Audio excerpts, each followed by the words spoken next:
Jumpa lagi dengan saya Tegar Sentosa dalam acara 7 Keajaiban Petaka. Rezeki sempit, hutang melilit, hidup pasti makin sulit. Materi kita hari ini adalah politik dan politikus. Dalam kajian ilmu politik, definisi politik adalah menghalalkan segala cara untuk mendapatkan kekuasaan. Yang lucunya, rakyat dan bangsa Indonesia mempercayakan tongkat kekuasaan kepada politikus-politikus ini, tapi menginginkan Indonesia yang sejahtera, damai, aman, sentosa. Itu adalah sesuatu hal yang sangat-sangat mustahil karena kita dipimpin oleh para politikus. Tapi hebatnya para politikus ini, saudara-saudara, mereka berhasil membuat mereka dipilih berkali-kali, padahal sudah ketahuan korupsi, sudah ketahuan nonton film porno, sudah ketahuan bikin skandal. Itulah hebatnya politikus. Ya, maka dari itu politikus adalah pekerjaan mulia yang kerjaannya biadab dan tidak bermoral. Luar biasa. Itu benar, percaya aja, nggak usah dibantah. Pada kenyataannya, politik hanyalah sebuah konsep bisnis. Hanya produknya berbeda, bukan barang konsumsi. Produk politik adalah kekuasaan. Bentuk asetnya adalah jabatan. Nah, politikus itu adalah pebisnisnya. Mereka mencari uang dengan jalan bisnis politik. Contohnya seperti apa? Kalau kita lihat pemilihan wali kota, calon legislatif, ya calon anggota DPR, apapun jabatannya, pasti ada wani pironya. Nah, maka dari itu, sebagian besar dari mereka menggunakan jabatannya untuk melakukan korupsi, kolusi, nepotisme, untuk mendapatkan uang break even point atau uang balik modalnya. Wajar dong, karena uang jabatan tidak mungkin cukup untuk mengejar BEP, apalagi untuk beli rumah dan mobil mewah. Tujuan awal dari para politikus itu. Nah, itu benar, nggak usah dibantah. Yang lucunya adalah rakyat menggugat, padahal politikus itu nggak salah. Mereka hanya berbisnis. Berbisnis itu nggak salah. Yang salah adalah orang-orang yang menggugat. Kenapa milih? Nah, itu benar, percaya aja, nggak usah dibantah. Kemudian saudara, bahan marketing para politikus itu adalah kampanye, ya.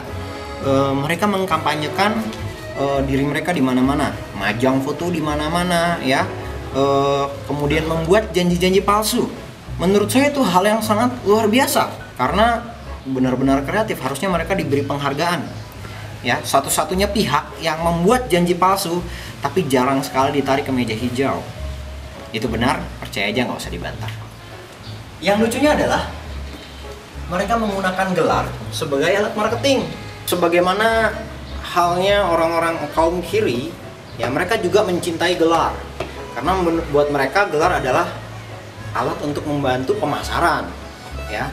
Jarang sekali kampanye-kampanye ya di mana politikusnya tidak menggunakan gelar. Hampir tidak ada. Minimal gelar haji lah, ya, karena mereka tahu rakyat mudah tertipu oleh gelar. Nah, jadi yang salah siapa? Bukan politikusnya. Sekali lagi, rakyat yang salah.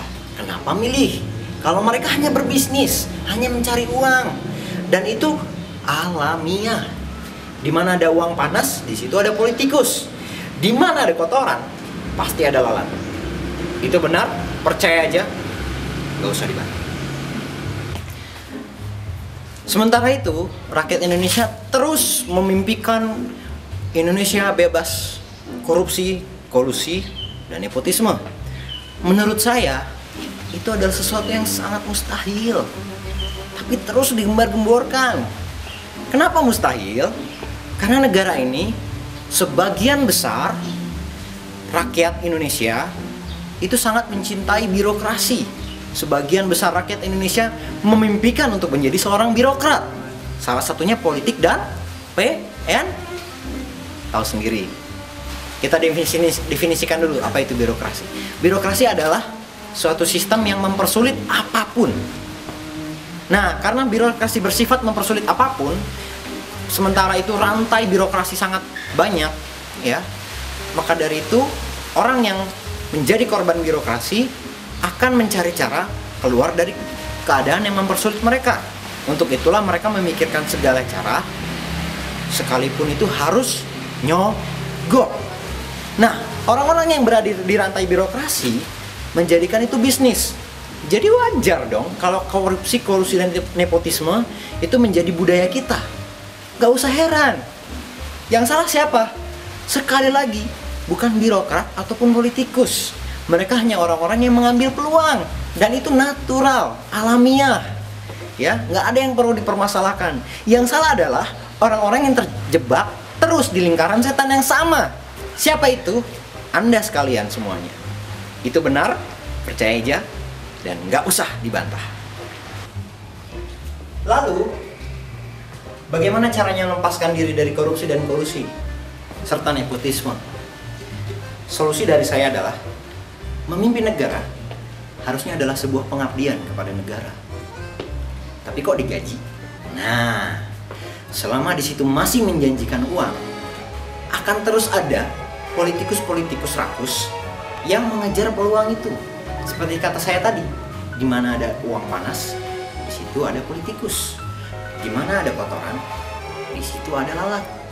Uang yang dikelola sistem pemerintahan merupakan APBN yang berasal dari uang rakyat. Harusnya uang rakyat tidak boleh digunakan untuk kepentingan pribadi. Tapi itulah hebatnya politikus Indonesia.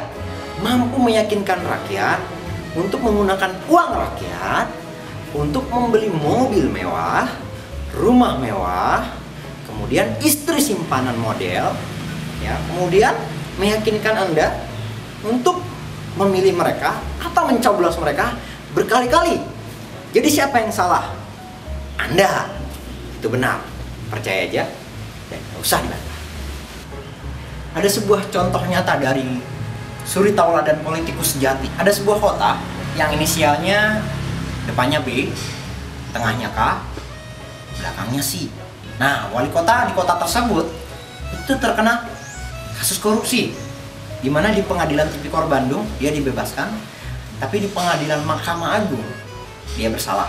Yang lucunya adalah sudah jelas-jelas dia bersalah, tapi istrinya mencalonkan diri jadi wali kota. Secara logika sederhana, suaminya korupsi, pasti dong keluarganya ikut-ikutan menikmati minimal.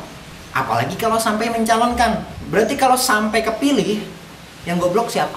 Sekali lagi, itu adalah sebuah misteri yang sangat sulit terpecahkan. Kenapa rakyat Indonesia terjebak berkali-kali di jebakan yang sama, di lingkaran setan yang sama, berputar-putar terus.